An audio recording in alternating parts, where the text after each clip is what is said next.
All right, everybody, welcome back to Wide Awake News Radio. I'm Charlie McGrath, your host. I want to thank, of course, my friend Gary Hendershot for hosting Alternative Energy Hour. I popped in there for a minute in time to hear his Zimbabwean chainmail comment, which cracked me up. I'm still kind of laughing about that.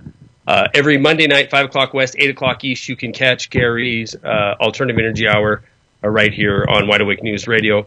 And you can also catch his program every Thursday night, 5 o'clock West, 8 o'clock East, on Justin TV. Just go to any browser and type in Smart Scarecrow Show, and it'll take you to a site. And also you can go to Justin TV and type in Smart Scarecrow, find it there as well. All right, coming up tonight, we got Lark from Texas. Lark, well, you know what? We'll get into this in a minute with the confusion on the name. But Lark in Texas. .blogspot.com is his website. I'll put that link into the chat here in a minute. Should be a great conversation. We spoke together on the United We Strike weekend, and you know what? Let me thank Gary because he produced that thing for 5 hours on Saturday. Karen Tostado probably had, I don't know, she probably spent 36 hours getting ready, and then all day with the United We Strike weekend, and everybody who participated in that. It's a big deal to create this solidarity, and it's also a really big deal to give up that time. And I was an hour. That's it. Nothing extraordinary there. But guys like Gary and Karen who spend so much of their time, especially Karen, who puts the whole thing together. I want to thank them all because it's been over a year now that I've tried to participate when I could with this, and I don't think it's any more time in our history than it's more important to build this community than right now. Okay, if you're listening and not in the chat, head on over to wideawakenews.com, click on the radio microphone on the right-hand side. That'll take you into chat.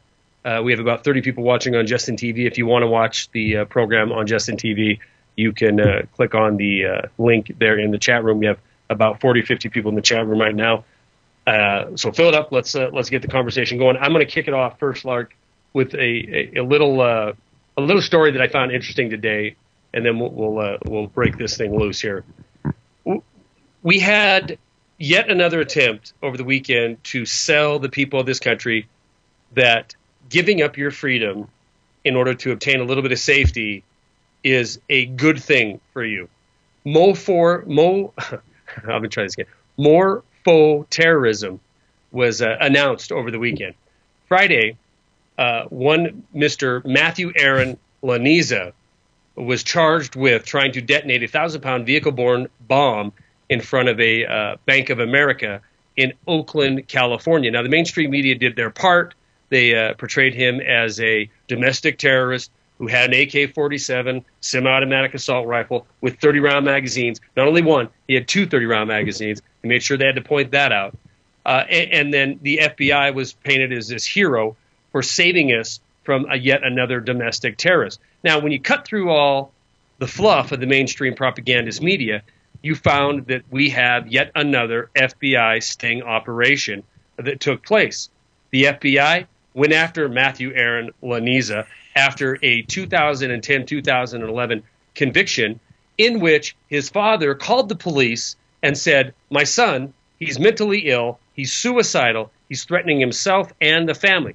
The police showed up. They couldn't find anything to really arrest him for until they found the AK-47 that was legally purchased in Arizona, brought across the state line into California, making it a crime that he later served 1 year for. Once he was released in November of 2011, he was certainly put under surveillance by law enforcement and just happened to become the perfect patsy for yet another FBI sting operation. Someone presenting themselves as a spokesperson for the Taliban in Afghanistan gave him the opportunity to exact his deranged mental revenge against the government, threw him in jail, offered to provide him with a 1,000-pound bomb, a way to detonate it, and a vehicle to facilitate this crime.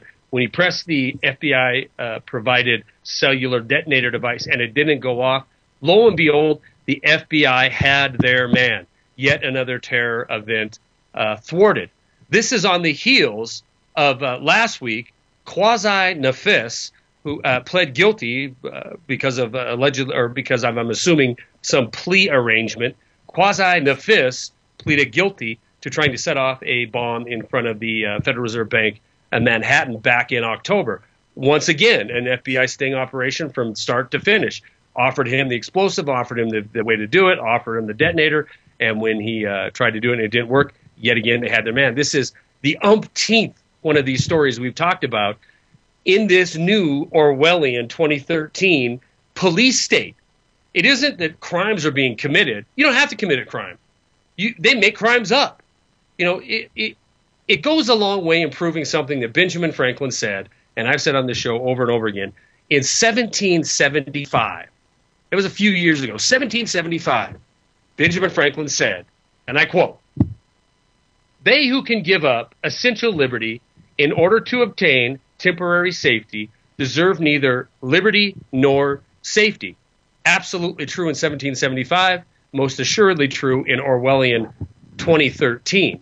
We're being sold a bill of goods at every step of the way. We've been fighting a war against terrorism for over a decade, to an enemy we cannot see, to nations that cannot surrender, to a faceless, nameless, languageless enemy that we can never hope to conquer. It is an enemy that is perfect for the military and security industrial complex because it's an enemy that will never be eradicated. If you think it's stopping here, you're not living in reality. The fact is it's going to switch from foreign terrorists. We already see the switch to domestic terrorists. It's not going to stop on the physical realm either. Tomorrow, during the President's State of the Union, he's more than likely going to touch on the need for him to institute executive orders in order to fight cyber terrorism, to bolster cyber security. When Jay Rockefeller and Joe Lieberman couldn't get it done last year, and the year before, and the year before that, it is now time to throw this problem in the president's lap so he can issue executive orders. So you see, it isn't just physical terrorism. Now we're going to be sold on the bill that we're going to have cyber terrorism come in and try to steal your money, steal your future, steal your life. We have to have government control over the internet. Why?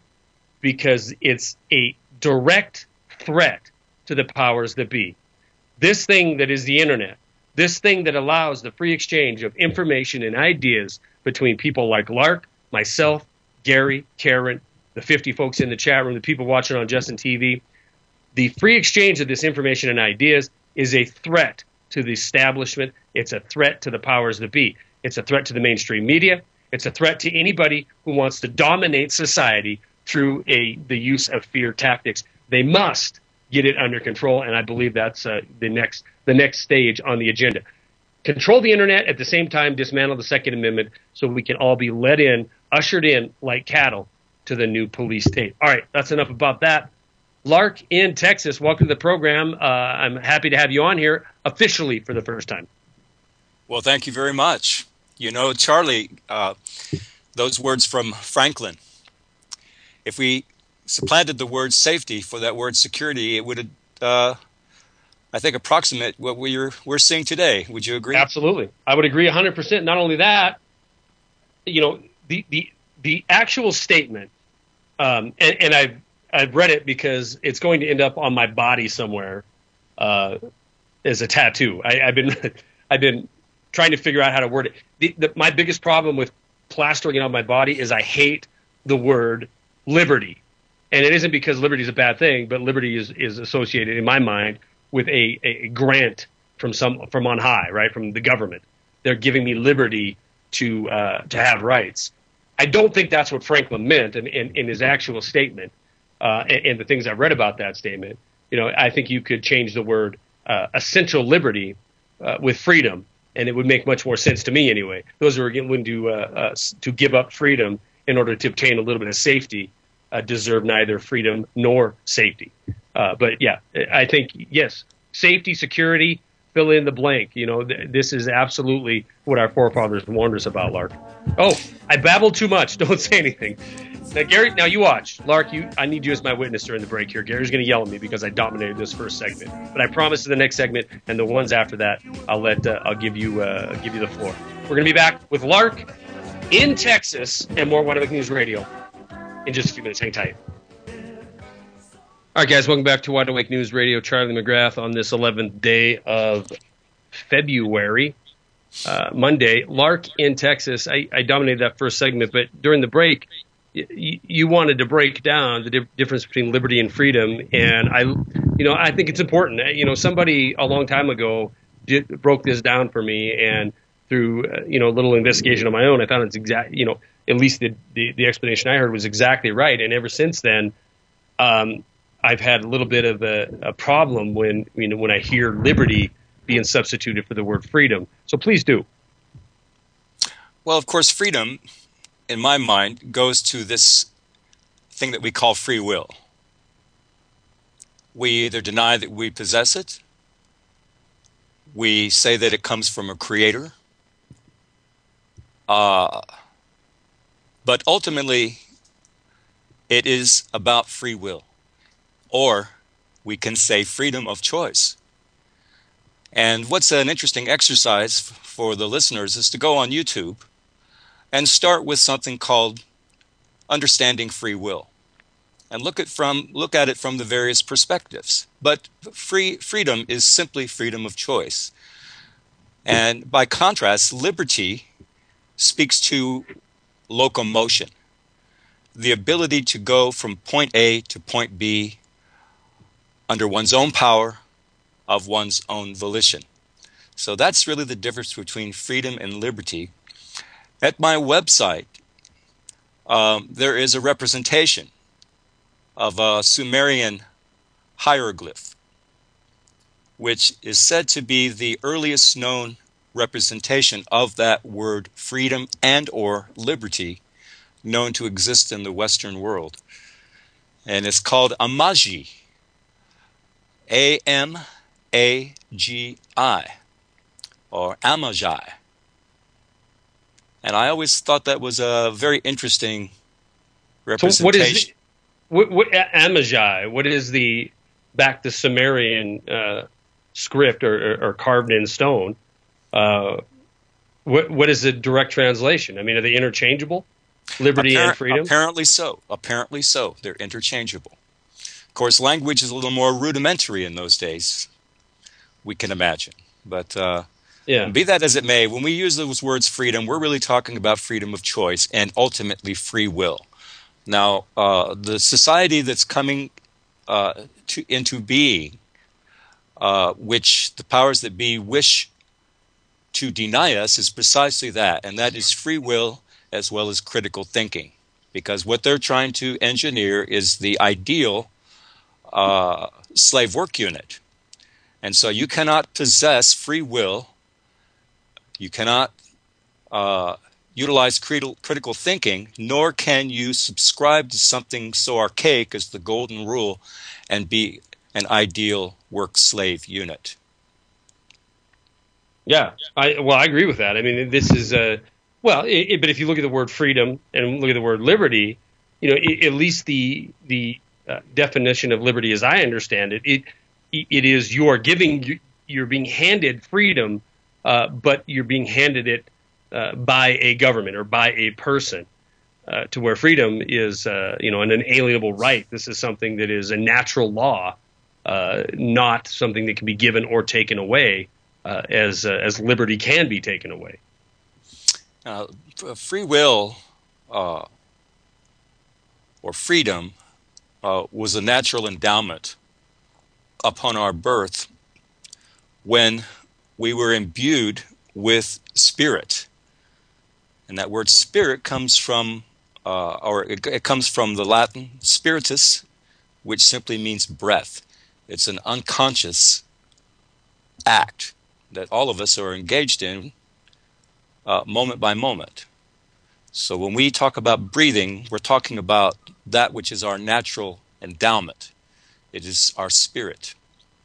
And many of us think of ourselves as minds, when in fact we are souls before minds. Because, see, mind goes to something called authoritarian construct, which emanates from language, which itself is a technology. It's a utilitarian device. It's probably our oldest technology, language. language isn't always about signs or symbols alone, but yeah, free will though is something that cannot be denied unless a person willingly gives it up. Gives it up via consent or by contract, or that they more than likely are fraudulently induced. Right. Yeah, I agree with that. I mean, and it's why I opened with, we are presented these scenarios that, if you decide you want to dig into the story or you want to dig into the event whatsoever, you'll find that it's contrived, or it's, staged, or it's a sting operation.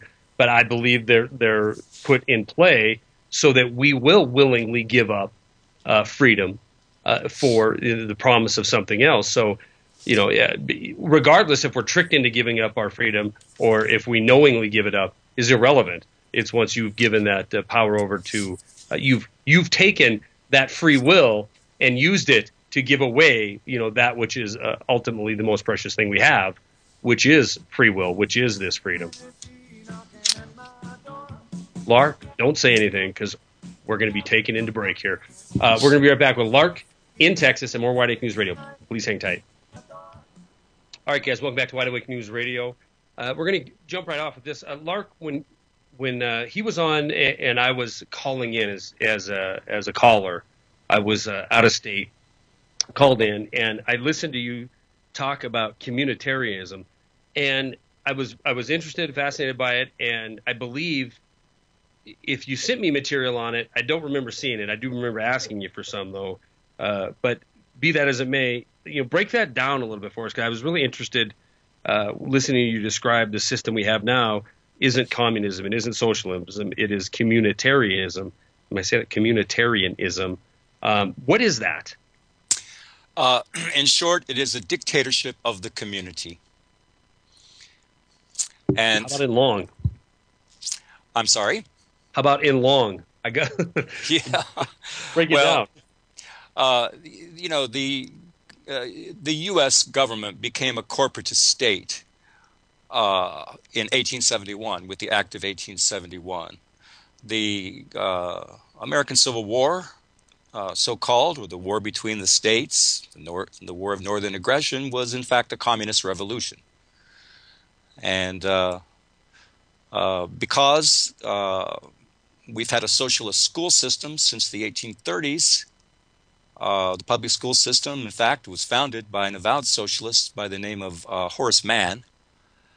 The goal has been not to so much educate America's youth, but to indoctrinate them to be good citizens.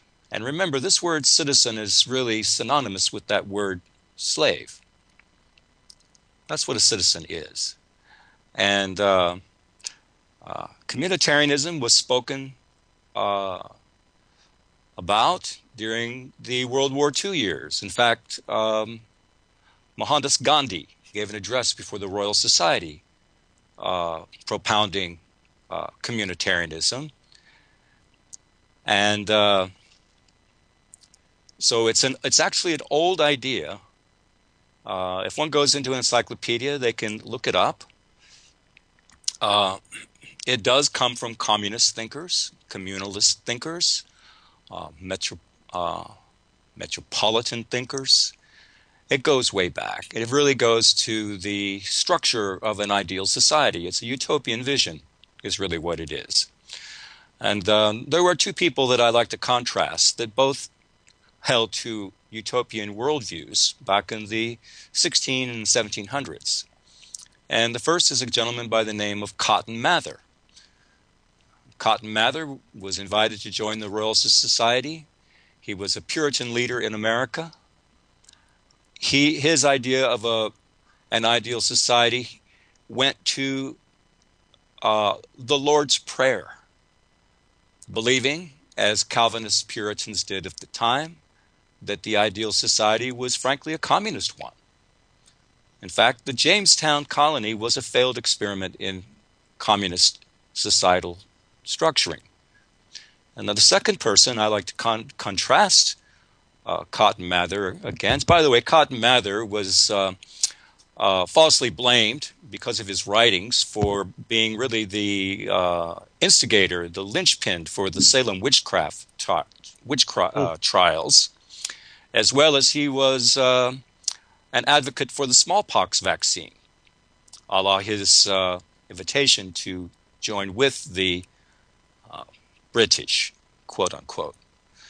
And the second person is a guy named Bernard de Mandeville. Now, Bernard de Mandeville is famous for having written something called The Fable of the Bees. He spoke to private vices and public virtue.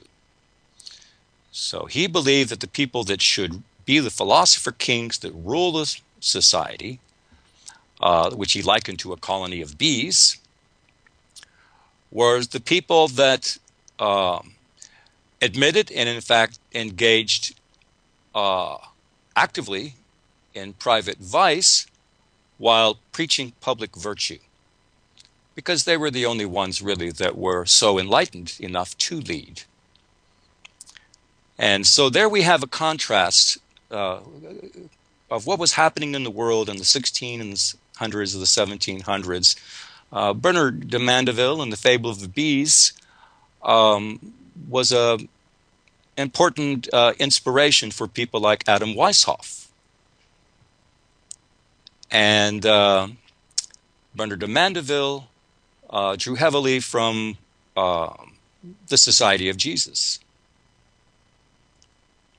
And so it's very interesting how what we call the elite, and I really hate that word, or the powers that be, these in fact people are the transgenerational pirates, the criminals, who have in fact taken over the world. So the people that are leaders are in fact the sickest, the most inbred, and most often psychopaths, and frankly out-and-out criminals, which is why I assert firmly that socialism equals gangsterism, but it also leads to slavery.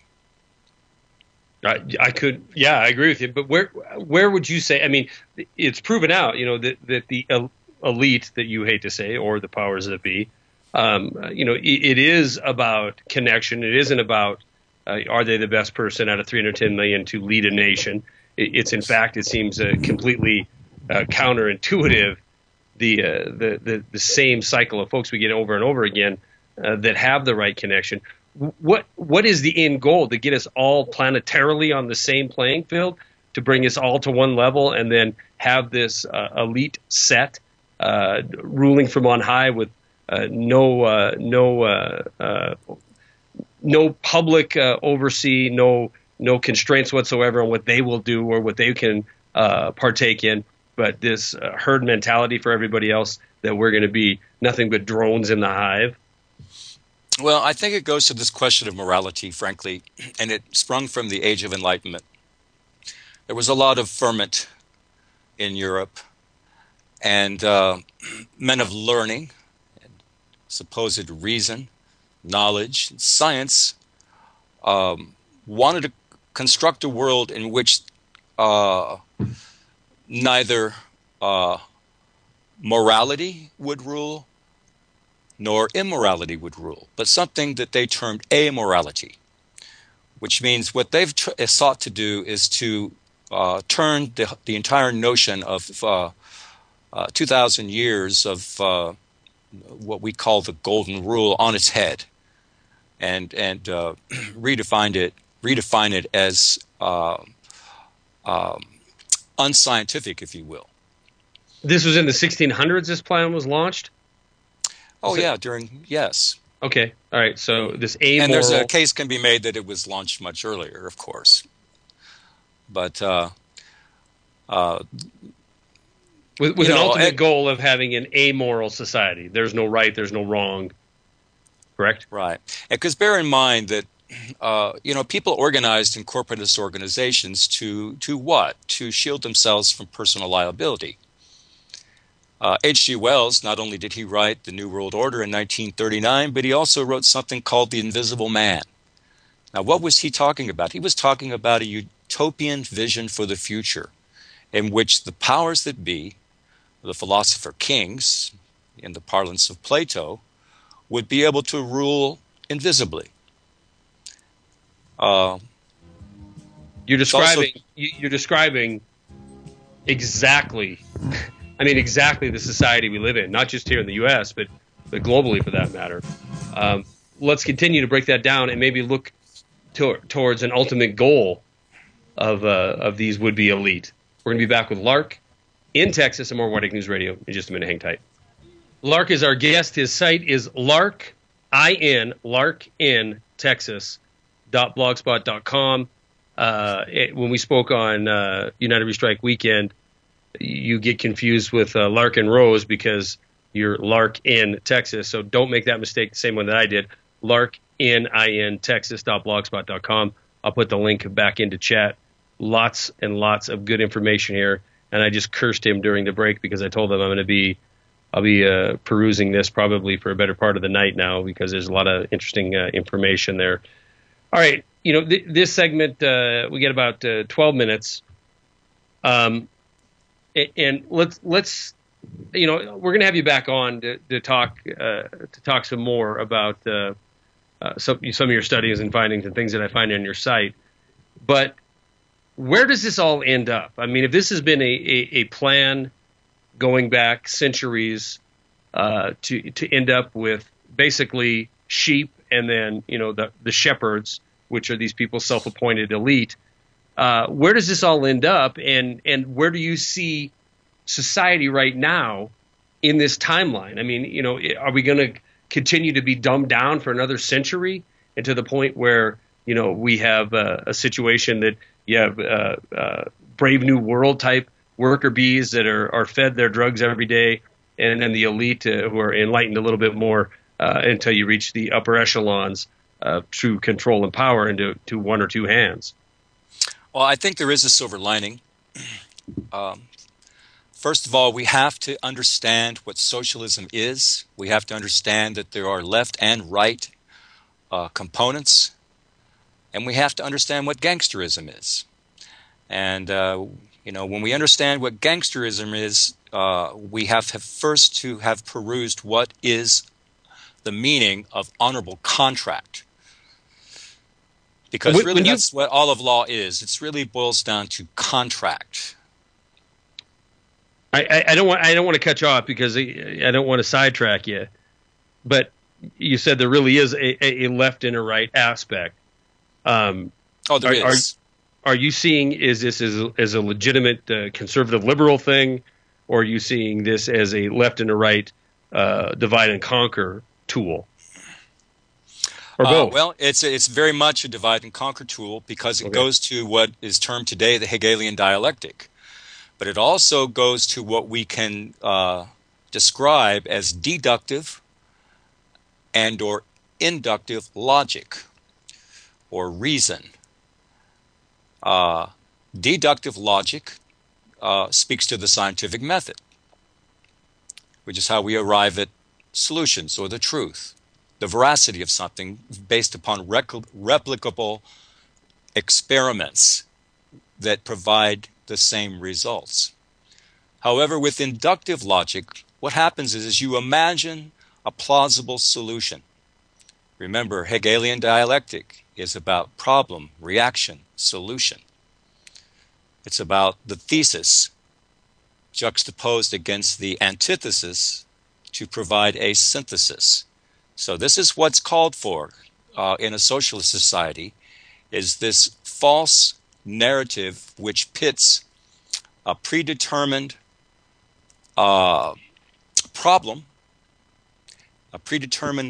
against a predetermined reaction, and of course a grab bag of predetermined solutions. Now, and that's what's happening today. We're basically living somebody else's narrative unless we decide that we're going to begin to live our own narrative. Yeah, why don't you give us an example of exactly what you're talking about? I mean, it's real easy listening to the problem and the solution. It's real easy for me to pick out, 20 different things. But give us an example of how that's been done in our society. I mean, we can look at 9/11 as a perfect example. It is indeed, because this is what's brought in the modern national security state, which is to be melded with the international order. And this was all by design. It's been planned for years.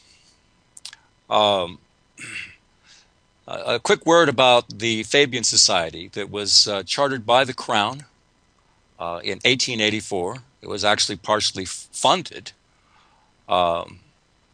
by folks from the City of London, as well as the monarchy. It was named for a Roman consul or a general who was successful in warding off Hannibal's invasions upon Rome during the Punic Wars. And he did it via using guerrilla tactics. In other words, he wasn't going to attack the Carthaginian army head on because it was deemed too powerful. What he was going to do was he was going to destroy the army by way of using other tactics, one of which was to attack his brother Hasdrubal, who was in Rome. And ultimately, what happened is while Hannibal was tied up with his armies in Italy, trying to lay siege to Rome, the Roman navy destroyed the capital, Carthage itself. And that's what's intended for America. Americans are intended to be the sacrificial lamb for bringing in this so-called New World Order. We are right now under attack in an asymmetric war. But when we speak to the Hegelian dialectic, it's really very simple. Each one of us experiences this in our own mind, no matter what problem that we form or construct inside of our own head. Our reaction to this problem and the solution that we're looking for so that we can eliminate the problem. This is a very simple proposition that's quite normal. Every person that thinks and that lives is living this thing called the Hegelian dialectic inside their own mind. And what we see today, though, is in this frenetically paced, media-saturated world of ours, with this rapid pace of technological innovation, we now see that there's the perfect opportunity to essentially destroy the free will of all living human beings, especially if we're connected to something called the collectivist body and or to this technological age. And they're taking full advantage of it. Today, big media is interconnected with the Central Intelligence Agency. And it's connected to what we call government. It's all one. And the terrorists, in their eyes, are the people, because who is their master that they serve? Well, it's this counterfeit currency. That's what they serve. They're not serving the interest of the people. They're serving really their own personal interest. So I hope I didn't dance around that question too much. No, not at all. No, not at all. I mean, I think it's everything you said. I think if you cut through, which obviously you're very intellectual, and you cut through the intellectual aspect of it, or at least you glean something from the intellectual aspect of it and apply it to current circumstances, this is exactly where we are. In 3 minutes, I can't ask you to I guess, tell me where we're at in a timeline, in a timeline that's centuries old.